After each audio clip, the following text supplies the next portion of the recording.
Hello friends, कैसे हैं आप सभी। Hope you are doing good.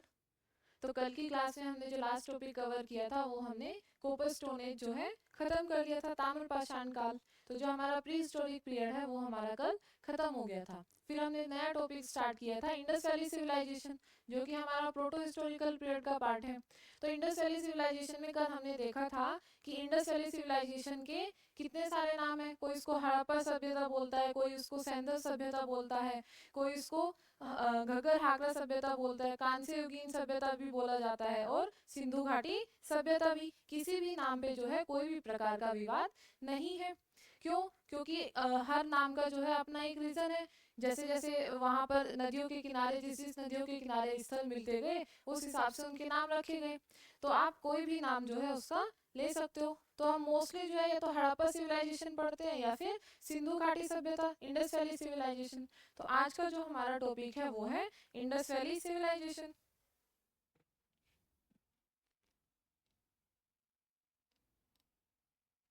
जो हमारी सिंधु घाटी सभ्यता है, ये है आज का हमारा नया टॉपिक। अगर सिंधु घाटी सभ्यता की हम बात करें तो ये विश्व की प्राचीनतम जो सभ्यताएं हैं उनमें उनमें से जो है ये एक सभ्यता है। तो फर्स्ट पॉइंट आ जाता है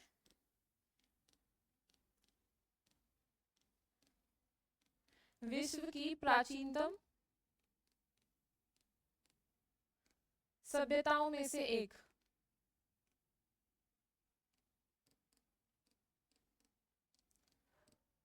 सभ्यताओं में से एक है हमारी इंडस वैली सिविलाइजेशन, सिंधु घाटी सभ्यता।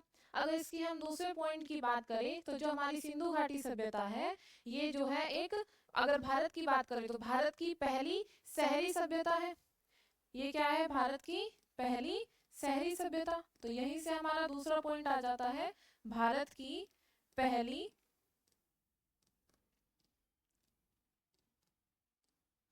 शहरी सभ्यता है।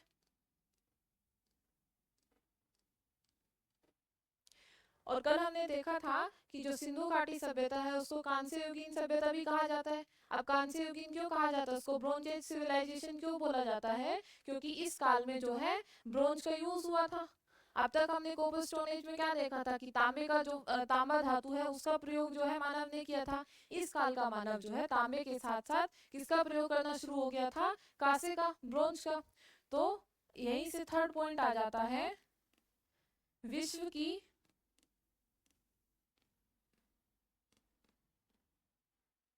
सबसे पहले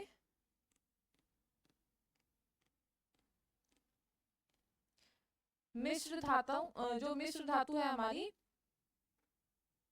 मिश्र धातु कौन सी? ब्रोंज।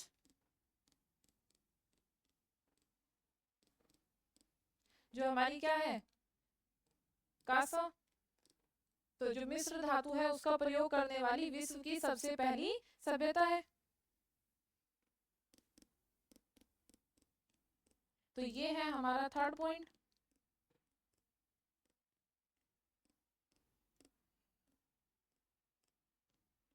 अब अगर इसकी खोज की हम बात करें तो इसकी खोज किसके नेतृत्व में हुई थी? जो हमारी सिंधु घाटी सभ्यता है इसकी खोज जो है हमारी, जो जॉन मार्शल है उनके नेतृत्व में हुई थी। इसकी खोज जॉन मार्शल के नेतृत्व में हुई।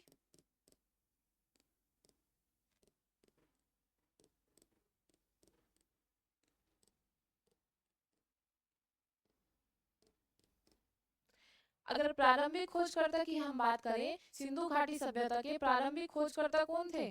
तो हमारे जो प्रारंभिक खोजकर्ता है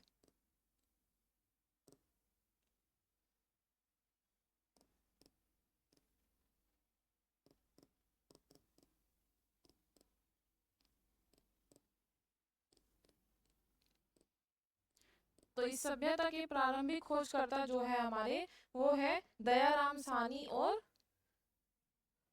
रखालदास बनर्जी। तो अगर प्रारंभिक खोजकर्ता की हम बात करें तो कौन है प्रारंभिक खोजकर्ता? दयाराम साहनी और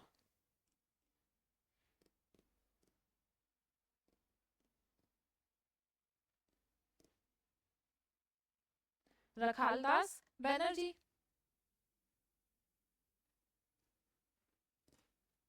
तो ये है हमारे प्रारंभिक खोजकर्ता।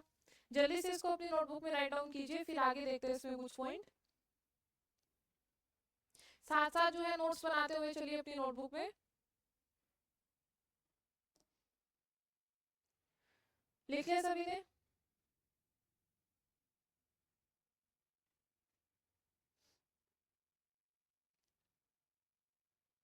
अगर बात की जाए कि पहली बार ये जो सभ्यता है इसके स्थल कहाँ पर पाए गए थे, तो जो हमारा प्रेजेंट का पाकिस्तान है, पहली बार इस सभ्यता के नेक्स्ट पॉइंट इसी में आ जाता है कि पहली बार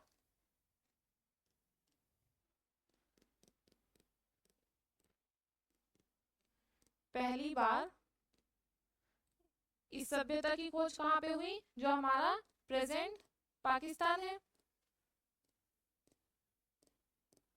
सभ्यता की खोज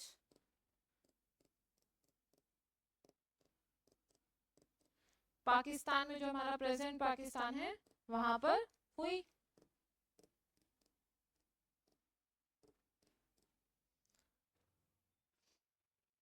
लिख लिया सभी ने? नेक्स्ट पॉइंट इसी में यहाँ पे लिख लीजिए। अगर हम इसकी नॉर्थ साउथ डायरेक्शन की बात करें कि अगर नॉर्थ साउथ डायरेक्शन में ये सभ्यता कितनी दूर तक फैली हुई है, तो अगर नॉर्थ साउथ डायरेक्शन की बात करें तो नॉर्थ से साउथ तक जो है ये सभ्यता हमारी 1400 किलोमीटर तक फैली हुई है। कितनी फैली हुई है? 1400 किलोमीटर तक। जबकि अगर हम ईस्ट वेस्ट डायरेक्शन की अगर बात करें, ईस्ट वेस्ट डायरेक्शन में ये है हमारी 1600 किलोमीटर तक फैली हुई है। तो ये कितने एरिया में फैली हुई है ईस्ट वेस्ट डायरेक्शन में? 1600 किलोमीटर। ये हमारा नेक्स्ट पॉइंट हुआ। लिख लिया सभी ने? अगला जो है हमारा, ये भारत की पहली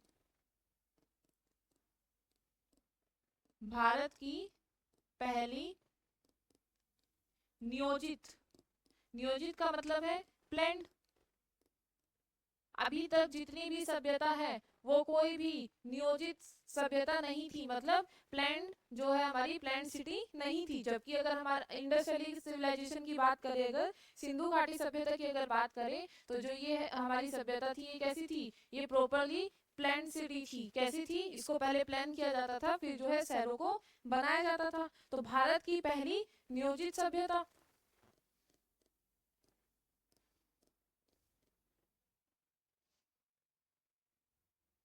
और इसी में एक पॉइंट और आप ऐड कीजिए, ये सभ्यता जो है अपने जल संरक्षण, वाटर कंजर्वेशन के लिए प्रसिद्ध थी।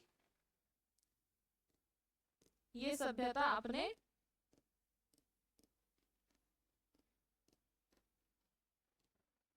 जल संरक्षण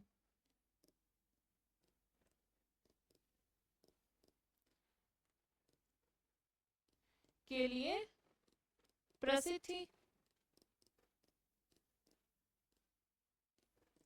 जल संरक्षण का मतलब है वाटर कंजर्वेशन, मतलब कि जो यहाँ के लोग थे उनको पता था कि जो जल है उसको बचाना कैसे है। अगर वो ऐसे ही अपने घरों का जल जो है नदियों में, नालों, जो नाले हैं उनको नदियों के थ्रू, जो नदियां है वो लास्ट में जाके किससे मिल जाती? समुद्र से। तो जो पानी है वो आखिरी में कहाँ चला जाता? समुद्र में, जो कि फिर बाद में किसी काम का नहीं था।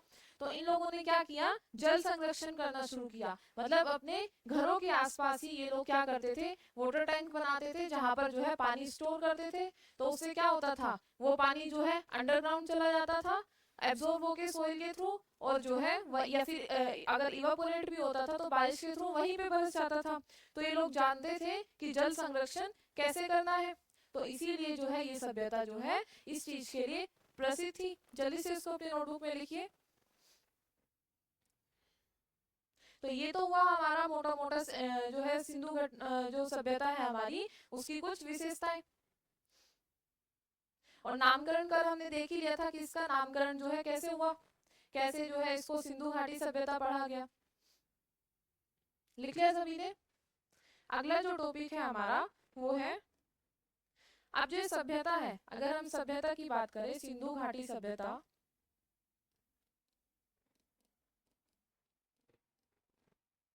इसको हम 5th 6th जो है पढ़ते आते हैं कि सिंधु घाटी सभ्यता। अब ये सभ्यता है या फिर सिंधु घाटी की जो है संस्कृति की अगर हम बात करें,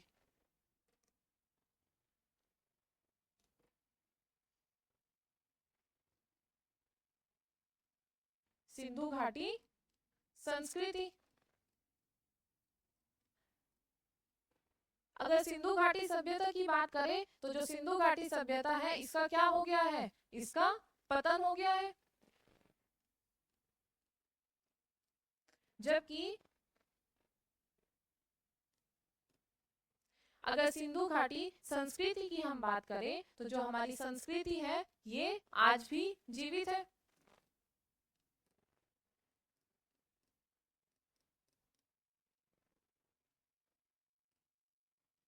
तो अगर सभ्यता और संस्कृति में अंतर देखें कि सभ्यता क्या है और संस्कृति क्या है, तो इसको अगर ब्रीफली एक्सप्लेन हम करें, सभ्यता और संस्कृति,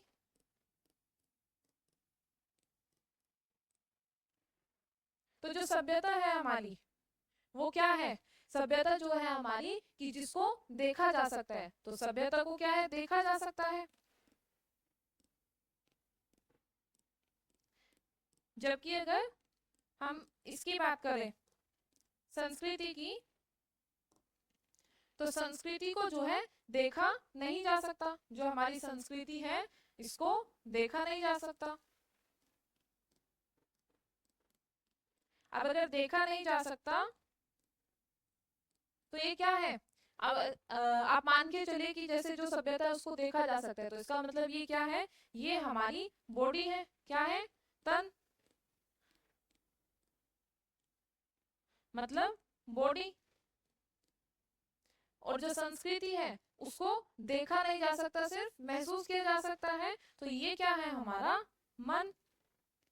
संस्कृति क्या है, हमारा मन, माइंड।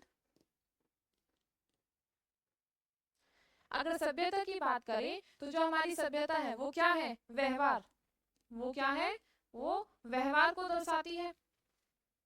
मतलब जैसे अगर आप किसी से मिलते हैं तो आप उससे अगर हाथ जोड़ते हैं तो वो आपका क्या है, या हाथ मिलाते हैं तो वो आपका क्या है, व्यवहार। लेकिन अगर आप किसी बड़े से मिलते हैं तो आपको पता है कि ये बड़ा है, तो आप उसको हाथ जोड़ के प्रणाम करेंगे, तो वो हमारी क्या हुई, संस्कृति।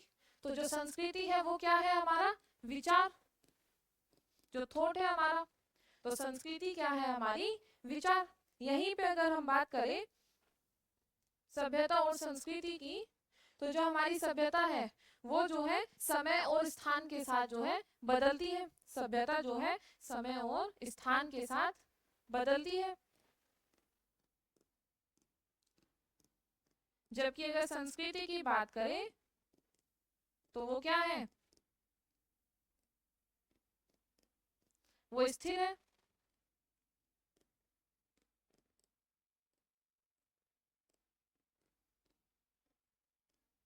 संस्कृति क्या है, हमारी स्थिर। नेक्स्ट अगर हम बात करें, जो हमारी सभ्यता है वो समय के साथ जो है उसका उत्थान होता है और उसका पतन भी होता है। तो जो सभ्यता है उसका उत्थान भी होता है और पतन भी होता है। जबकि जो संस्कृति है उसका समय के साथ जो है परिवर्तन के साथ निरंतरता है उसमें। तो अगर सभ्यता की बात करें तो उत्थान के साथ, उत्थान और पतन दोनों है इसमें। और अगर संस्कृति की बात करें तो परिवर्तन के साथ इसमें क्या है, निरंतरता है। तो ये हुआ हमारा सभ्यता और संस्कृति में डिफरेंस।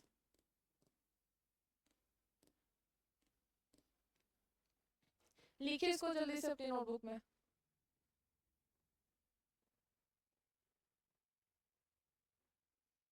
लिख लिया सभी ने? समझ में आया कि सभ्यता का क्या मतलब है और संस्कृति का? तो मतलब अगर सिंधु घाटी सभ्यता की हम बात करें तो उसमें हम उसकी जो उत्थान है कि वो कैसे जो है वो उसका उत्थान हुआ, उसके कैसे फॉर्मेशन हुआ, फिर कैसे जो है उसका पतन हुआ। जबकि संस्कृति की अगर हम बात करें तो वहाँ का कल्चर कैसा था, उनके थॉट्स कैसे थे, कैसे विचार थे वहाँ के, तो ये सब चीजें हम उसमें पढ़ते हैं कि कैसे जो है समय के साथ उसमें परिवर्तन आए। जबकि जो सभ्यता है, मान लिया अगर सभ्यता जो है एक गांव बसा हुआ है, उसमें बस कुछ बस्तियां हैं, तो वहां पर भी जो है हमें अंतर देखने को मिल जाएगा, किसी बस्ती में कुछ होगा, किसी बस्ती में कुछ होगा। जबकि अगर संस्कृति की बात करें तो वो जो है पूरी सभ्यता की जो क्या है वो एक समान होती है। लिख लिया सभी ने?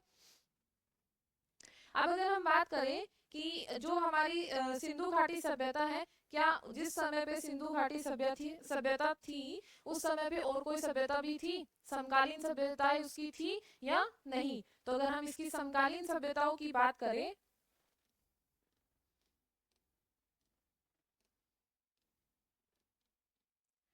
सिंधु घाटी की समकालीन सभ्यताएं,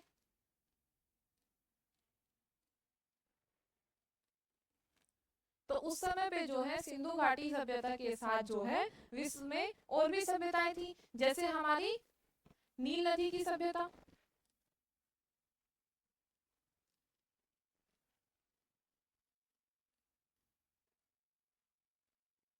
जिसको जो है मिस्र इजिप्ट की सभ्यता भी बोलते हैं, मिस्र की सभ्यता।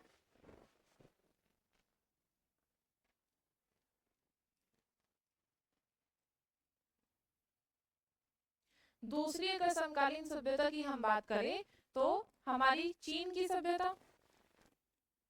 अब जो हमारी ये इजिप्ट की सभ्यता है इसको नील नदी की सभ्यता भी बोला जाता है, क्यों? क्योंकि ये नील नदी के पास बसी हुई सभ्यता थी। वैसे ही जो चीन की सभ्यता है इसको जो है यांग सभ्यता भी कहा जाता है। अब इसको यांग सभ्यता क्यों बोला जाता है? क्योंकि जो चीन है वहां पर हमारी दो नदियां हैं, एक यांगटिसी और एक टिसिकयांग, ये दोनों नदियों के पास जो है ये सभ्यता बसी हुई थी, इसीलिए जो है इसको यांग टिसिकयांग सभ्यता जो है कहा जाता है। तो यांग टिसिकयांग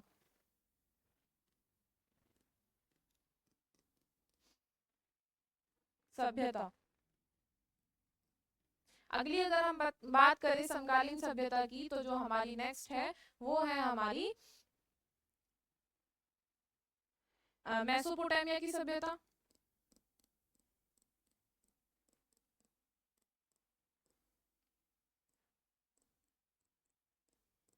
इसको जो है दजला फरात की सभ्यता भी बोला जाता है।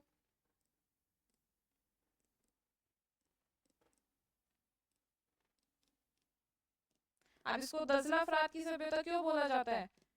क्योंकि ये जो दजला और फरात है ये हमारी दो नदियां हैं जिनके किनारों पे जो है ये मेसोपोटामिया की सभ्यता बसी हुई है। तो ये जो है हमारी सिंधु घाटी की समकालीन सभ्यताएं हैं। जल्दी से इनको अपनी नोटबुक में लिखिए। अगर पेपर में पूछा जाए कि सिंधु घाटी की समकालीन सभ्यताएं कौन सी है, तो कौन कौन है? नील नदी की सभ्यता जिसका दूसरा नाम मिस्र की सभ्यता, चीन की सभ्यता जिसका यांगटिसिक यांग सभ्यता, और अगर हम मेसोपोटामिया की सभ्यता की बात करें तो उसका दूसरा नाम क्या है? दजला फरात की सभ्यता। हो गया सभी का? लिख लिया यहाँ तक? अगला जो हमारा टॉपिक है वो है जो हमारा ज्योग्राफिकल एरिया है इंडस वैली सिविलाइजेशन का, जो भूगोलीय क्षेत्र है हमारा सिंधु घाटी सभ्यता का, वो कहाँ तक है? तो अगर सिंधु घाटी सभ्यता के भूगोलीय क्षेत्र की हम बात करें,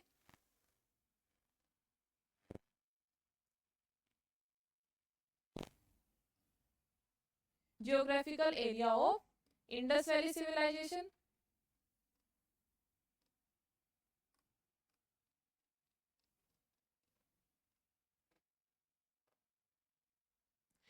तो ये जो सभ्यता है ये हमारी 3 देशों में फैली हुई है। कहाँ फैली हुई है? 3 देशों में। अफगानिस्तान,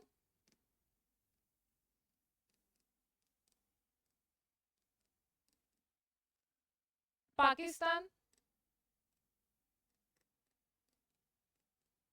और भारत।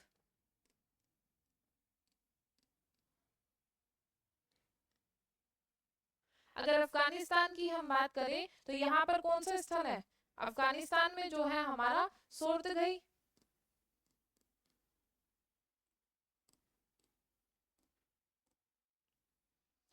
पाकिस्तान के स्थलों की बात करें तो जैसे हमारा हड़प्पा, मोहनजोदड़ो,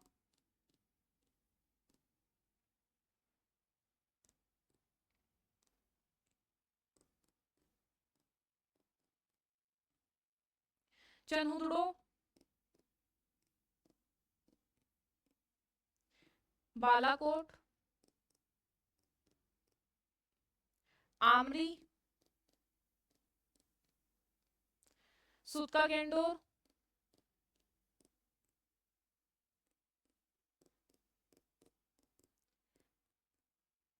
तो ये जो स्थल है ये कहाँ के हैं हमारे, ये हमारे पाकिस्तान के स्थल है। वहीं अगर हम भारत के स्थलों की बात करें तो हमारा जैसे बनावली, कालीबंगा, राखीगढ़ी,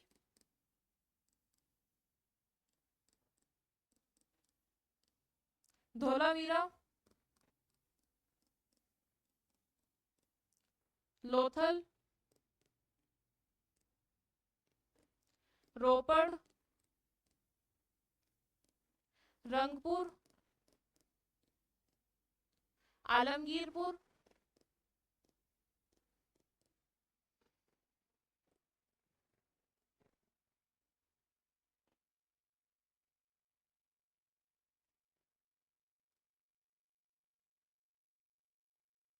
कितने हो गए?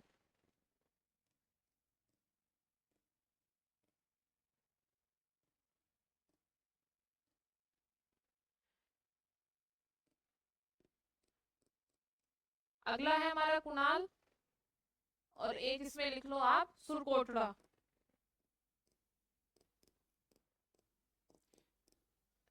और भी बहुत सारे हैं। तो ये हमारे किसके हुए, भारत के, पाकिस्तान के और अफगानिस्तान के स्थल।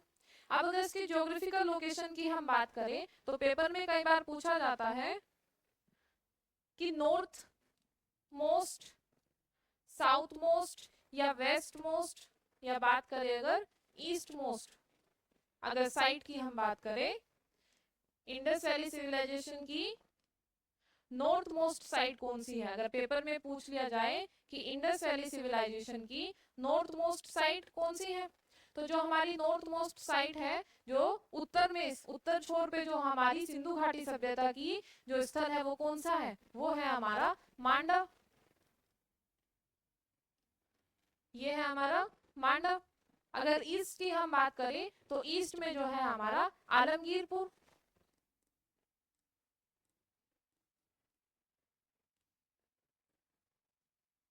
साउथ मोस्ट पॉइंट की अगर बात करें तो धायमाबाद।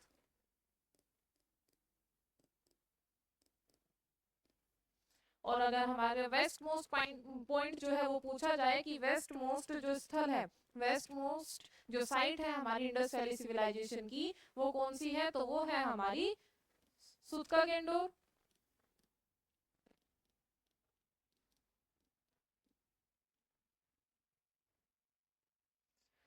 अब जो ये मांडा है हमारा, ये कहाँ पर स्थित है, जो मांडा है ये हमारा चेनाब नदी के किनारे,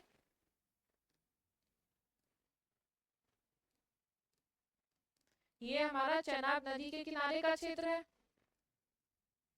और ये कहाँ पर स्थित है, ये हमारा जम्मू में स्थित है। अब ये चेनाब नदी जो है ये हमारी किसकी सहायक नदी है, ये हमारी सिंधु घाटी की सहायक नदी है।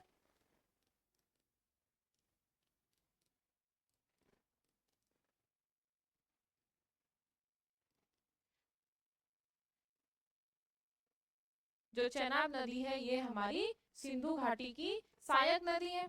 वहीं अगर आलमगीरपुर की हम बात करें तो जो आलमगीरपुर है ये कहाँ पर स्थित है, आलमगीरपुर जो है हमारा ये यूपी में स्थित है।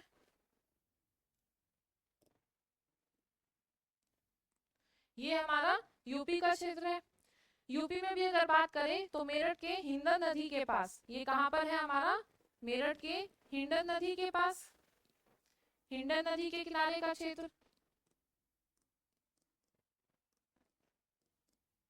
और जो ये हमारी हिंडन नदी है ये हमारी यमुना नदी की जो है सहायक नदी है।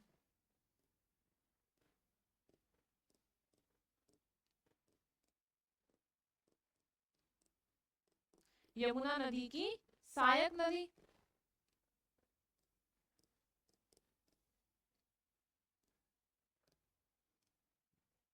अगर धाइमाबाद की बात करें तो धाइमाबाद कहाँ पर स्थित है? धाइमाबाद जो है हमारा ये महाराष्ट्र का क्षेत्र है। धाइमाबाद कहाँ पर स्थित है? ये हमारा महाराष्ट्र में स्थित है।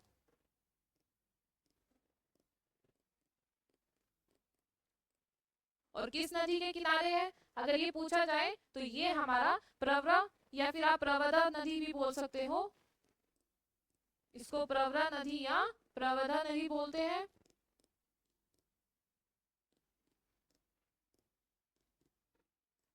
और जो प्रवरा नदी है ये हमारी गोदावरी की सहायक नदी है। जो प्रवरा नदी है ये हमारी गोदावरी की सहायक नदी है।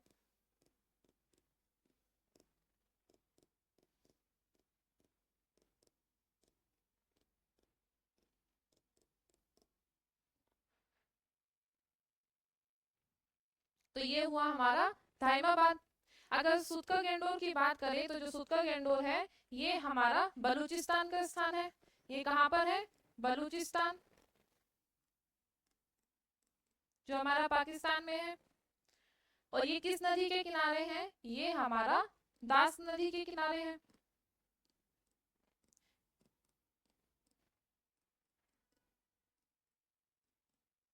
और जो दास नदी है ये हमारी सिंधु की सहायक नदी है।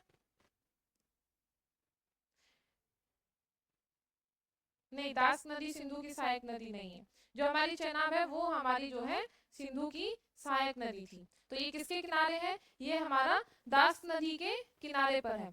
हो गया यहाँ से? उतार लिया सभी ने अपनी नोटबुक में?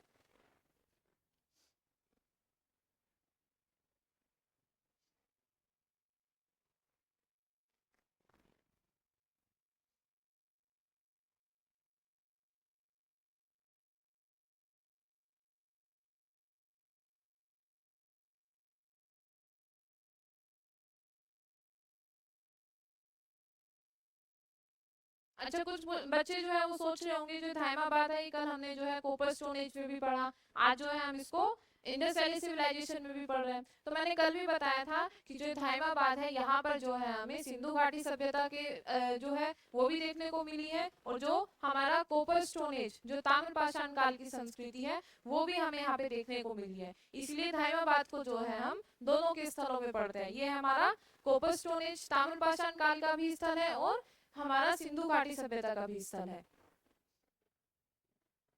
उतार लिया सभी ने? ये एग्जाम पॉइंट ऑफ व्यू से बड़ा इंपॉर्टेंट है। पेपर में पूछा जाता है कि नॉर्थ वेस्ट ईस्ट या साउथ डायरेक्शन का जो है हमारा मोस्ट साउथ पॉइंट कौन सा है या नॉर्थ कौन सा है। तो इसको जो है एजिटेड नोट्स बना के जो है अपनी नोटबुक में लिख लो। अगला जो है हमारा वो है कि जो सिंधु घाटी सभ्यता है उसकी उत्पत्ति कैसे हुई। अगर origin of Indus valley civilisation की बात करें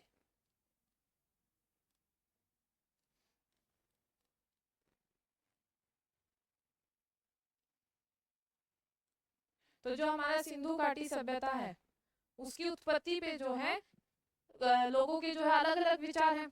तो इसकी उत्पत्ति पे जो है बहस हुई लोगों की। तो बहस में क्या पता चला? तो दो विचार सामने आए। क्या सामने आए? ये विजिबल है? इसका मैं कलर चेंज कर देती हूँ।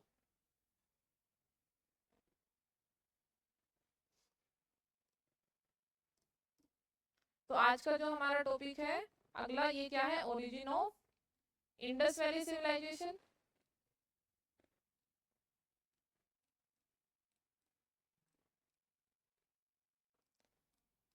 तो सिंधु घाटी सभ्यता की उत्पत्ति के जो है दो विचार है, टू स्कूल ऑफ थॉट्स। अब ये दो विचार क्या है? जो हमारे ये दो स्कूल ऑफ थॉट्स है ये क्या है? एक तो है हमारा कि जो सिंधु घाटी सभ्यता है वो हमारा विदेशी उत्पत्ति है। वो क्या है? विदेशी उत्पत्ति।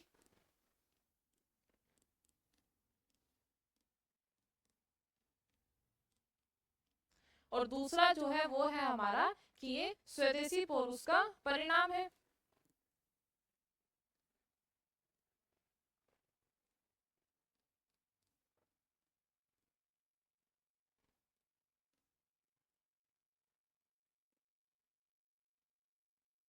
तो ये है जो हमारे दो स्कूल ऑफ थॉट्स है, दो विचार जो है ये है। अब जो विदेशी उत्पत्ति है, ये क्यों कहा गया? जो सिंधु घाटी सभ्यता है उसको विदेशी उत्पत्ति क्यों माना गया? तो अगर हम बात करें जो हमारे ब्रिटिश ऐतिहासिककार जो थे हमारे, अब उनका क्या काम था? जो भारत के जितने भी जो है, अगर भारत के गौरव की बात करें और भारत के इतिहास की बात करें, तो वो इन पर क्या करते थे? पर्दा डालने की कोशिश करते थे। तो जो हमारे ब्रिटिश इतिहासकार है उन्होंने क्या माना कि जो ये इंडस वैली सिविलाइजेशन है, ये क्या है? हमारी विदेशी उत्पत्ति है। अब लोगों ने कहा कि आप लोगों ने कह तो दिया कि ये विदेशी उत्पत्ति है, अब ये विदेशी उत्पत्ति क्यों है, इसका क्या आधार है? तो उन्होंने इसका आधार क्या बताया? तो इसको नेक्स्ट पेज पे अगर हम इसको नेक्स्ट पेज पे कर लेते हैं, विदेशी उत्पत्ति।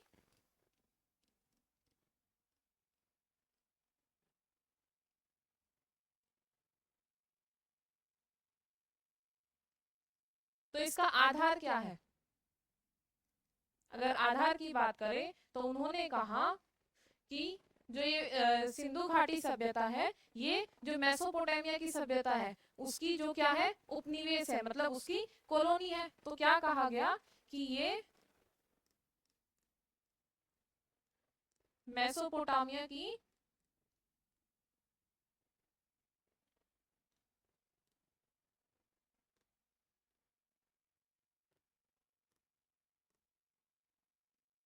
उपनिवेश है,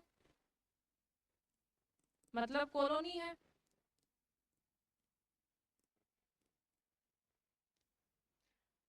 अब जो भारत के इतिहासकार थे उन्होंने कहा कि अगर ये मेसोपोटामिया की उपनिवेश है, उसकी कॉलोनी है, तो इसकी क्या मतलब रीजन क्या है? आप लोगों ने इसको जो है मेसोपोटामिया की उपनिवेश क्यों कहा?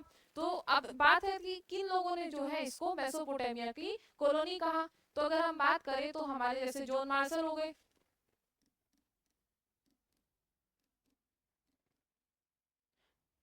गार्डन चाइल्ड हो गए,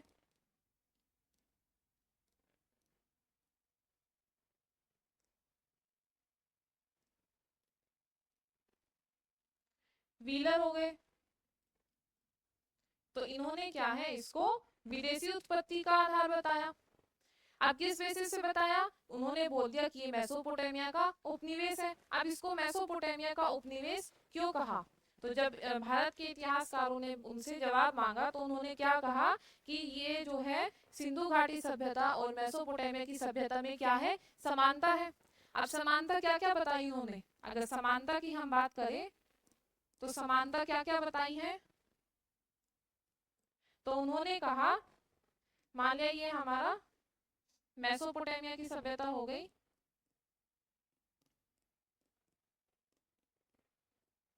और इधर हम लिख लेते हैं अपना सिंधु घाटी सभ्यता।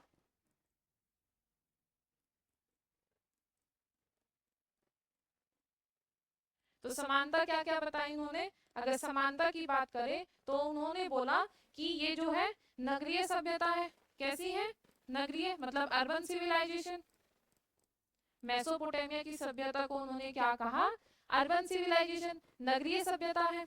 और उन्होंने कहा कि जो सिंधु घाटी सभ्यता है वो भी जो है हमारी कैसी है? नगरीय सभ्यता। दूसरा उन्होंने कहा कि यहाँ पर भी जो है ईंट का प्रयोग हुआ है, और सिंधु घाटी सभ्यता में भी जो है ईंट का प्रयोग हुआ है। तीसरा पॉइंट उन्होंने दिया है कि जो हमारी मेसोपोटामिया की सभ्यता है वहां पर जो है लिपि है, और अगर हम सिंधु घाटी सभ्यता की बात करें तो यहाँ पर भी जो है लिपि है।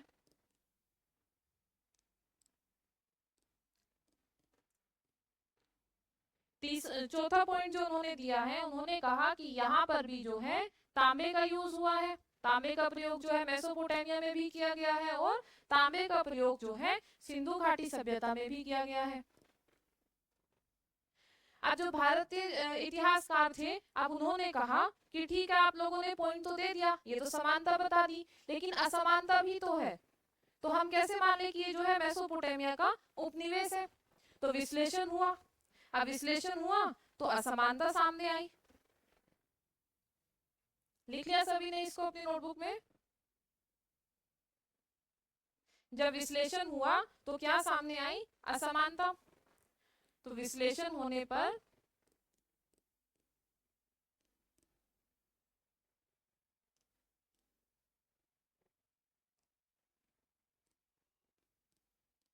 असमानता सामने आई। अब असमानता की अगर बात करें तो असमानता क्या क्या थी?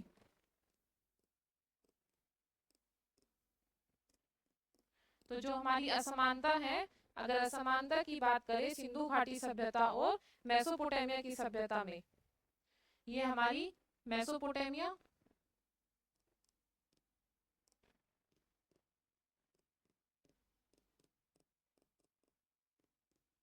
और इधर हम लिख लेते हैं अपनी सिंधु घाटी सभ्यता।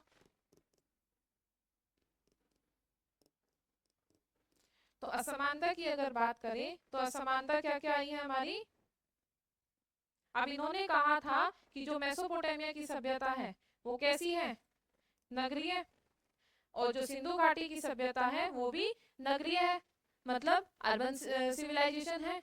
लेकिन जब उसमें अंतर देखा गया तो क्या मिला कि जो मेसोपोटामिया की सभ्यता है उसके नगर जो है नियोजित नहीं है, मतलब प्लान नहीं है। जबकि हमने अभी पढ़ा जो सिंधु घाटी सभ्यता है उसके जो नगर है वो कैसे हैं? वो नियोजित है। तो यहीं पे पॉइंट आ जाता है कि नगर कैसे है? नगर जो है हमारे नियोजित है। नगर नियोजित मतलब प्लान है। तो ये सभ्यता कैसी है? नियोजित। जबकि अगर मेसोपोटामिया की सभ्यता की हम बात करें तो यहाँ के नगर कैसे हैं? वो तितर बितर है, मतलब एक इधर एक उधर। तो यहाँ के जो नगर है वो कैसे हैं? तितर बितर। तो ये हमारा क्या है? डिफरेंस हो गया। अगले डिफरेंस की अगर हम बात करें तो अब इन्होंने क्या कहा कि यहाँ पर भी ईंट का प्रयोग हुआ। तो अगर हम ईंट की बात करें तो सिंधु घाटी सभ्यता जो है विश्व की सबसे पहली सभ्यता थी। इस समय पे अपनी समकालीन सभ्यताओं में एकमात्र ऐसी सभ्यता थी जहां पर जो ईंट है वो कैसी यूज हुई? कैसी ईंटों का प्रयोग हुआ? पकी ईंटों का प्रयोग हुआ। तो यहाँ पर ईंट कैसी थी? पकी ईंट थी। जबकि अगर मेसोपोटामिया की सभ्यता की बात करें तो यहाँ पर कच्ची ईंट थी।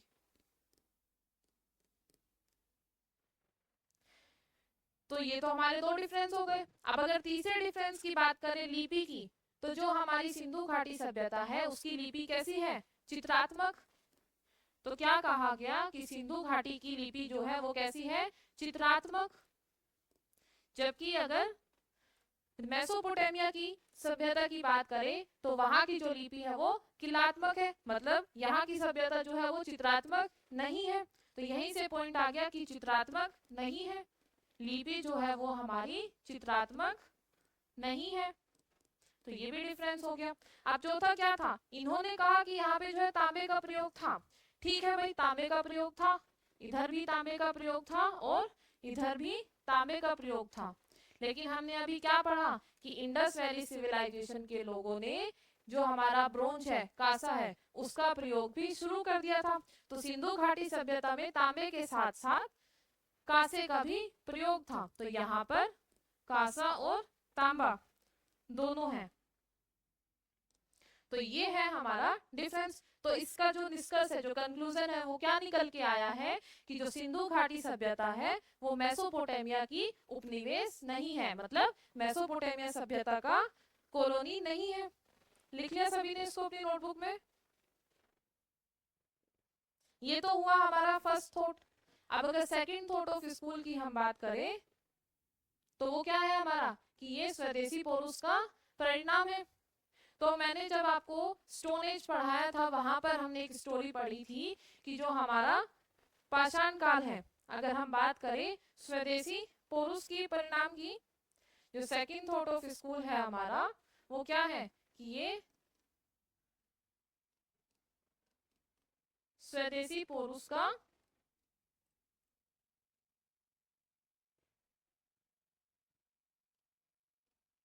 परिणाम है।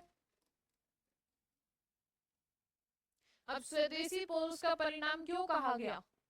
इसको स्वदेशी पौरुष का परिणाम इसलिए कहा गया, जब हमने कोपर स्टोन एज में बात की थी तो हमने क्या पढ़ा था?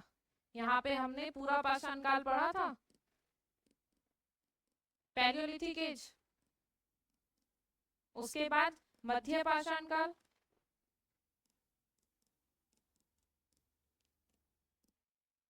और उसके बाद हमने क्या पढ़ा था, नव पाषाण काल।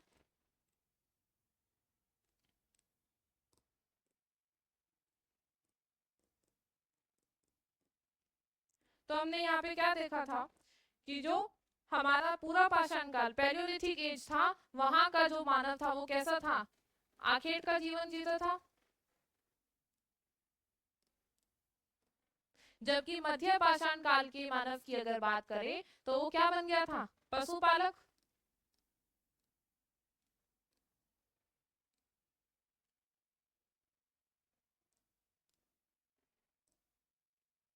वो क्या बन गया था हमारा, पशुपालक।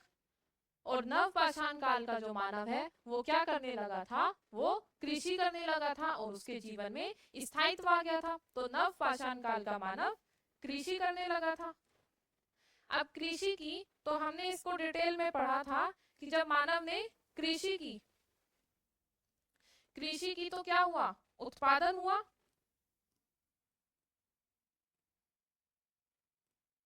अब उत्पादन हुआ तो उसको रखने के लिए क्या चाहिए, बर्तन।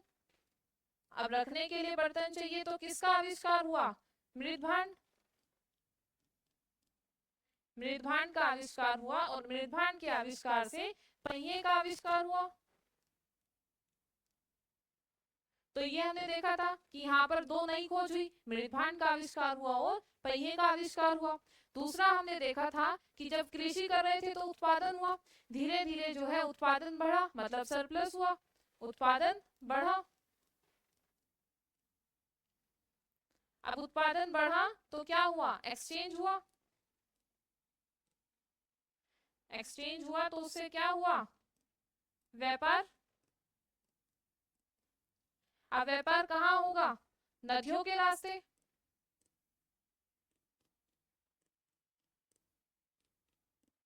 अब नदियों के रास्ते अगर व्यापार होगा तो बस्तियां कहाँ बसेगी, नदियों के किनारे। तो नदी के किनारे केंद्र बने, और बाद में जो ये केंद्र हैं, इन्होंने, जो ये केंद्र थे, इन्होंने जो है शहर का रूप ले लिया।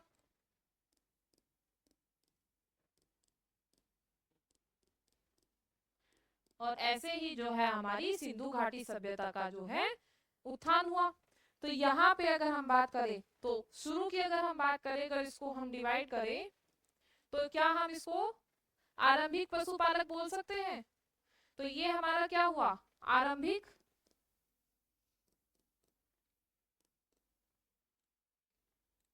पशुपालक।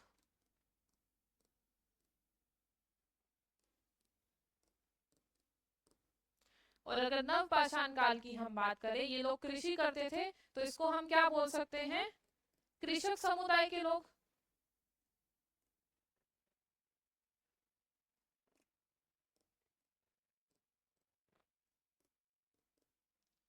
कृषक समुदाय के लोग। तो आरंभिक पशुपालक और कृषक समुदाय के लोगों ने सिंधु घाटी सभ्यता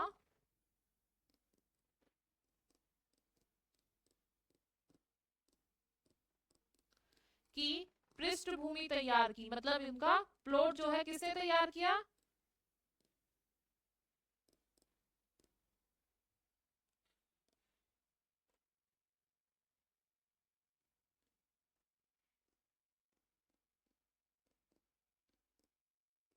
ये हमारा पूरा पाषाण, मध्य पाषाण और नव पाषाण काल के लोगों ने जैसे जैसे जो है उनका प्रोग्रेस होता गया, जैसे जैसे वो प्रगति करते गए, धीरे धीरे तो उन्होंने क्या किया, पशुपालन शुरू किया, फिर कृषि सीखी। तो जो आरंभिक पशुपालक और कृषक समुदाय के लोग थे हमारे, उन्होंने ही जो है, हमने अभी देखा कि कैसे जो है केंद्र बने और फिर उन केंद्रों ने जो है शहरों का रूप ले लिया। तो ऐसे जो है हमारी सिंधु घाटी सभ्यता की पृष्ठभूमि जो है तैयार की। तो इसीलिए जो है जो सिंधु घाटी की उत्पत्ति है वो किसका परिणाम माना जाता है, वो स्वदेशी पुरुष का परिणाम माना जाता है। तो उम्मीद है आप लोग सभी लोगों को यहाँ तक समझ में आया होगा आज। तो ये जो है हमारा यहाँ पर आज टॉपिक खत्म हुआ कि जो है सिंधु घाटी की सभ्यता जो थी उसकी उत्पत्ति कैसे हुई। कल जो है हम अपना नया टॉपिक शुरू करेंगे जो सिंधु घाटी की विशेषताएं हैं, सिग्निफिकेंस। उसमें हम देखेंगे नगर नियोजन कैसे हुआ, घर कैसे थे वहाँ के, कृषि कैसी थी। तो ये सब चीजें जो है हम कल कवर करेंगे। उम्मीद है आप सभी को यहाँ तक समझ में आया होगा। आज इतना ही रखते हैं। अगर आप सभी को मेरे साथ क्लासेस कवर करनी है तो मैं यूट्यूब के चैनल के थ्रू पढ़ाती हूँ। तो आपको जीएस बाय अनुष्का चौधरी के चैनल से जो है मेरे साथ क्लासेस कंटिन्यू करनी पड़ेगी। तो अगर आप लोगों को मेरे साथ कंटिन्यू करनी है तो यूट्यूब से जो है आप इस चैनल को सब्सक्राइब कर लीजिए और मेरे साथ जुड़िए। धन्यवाद।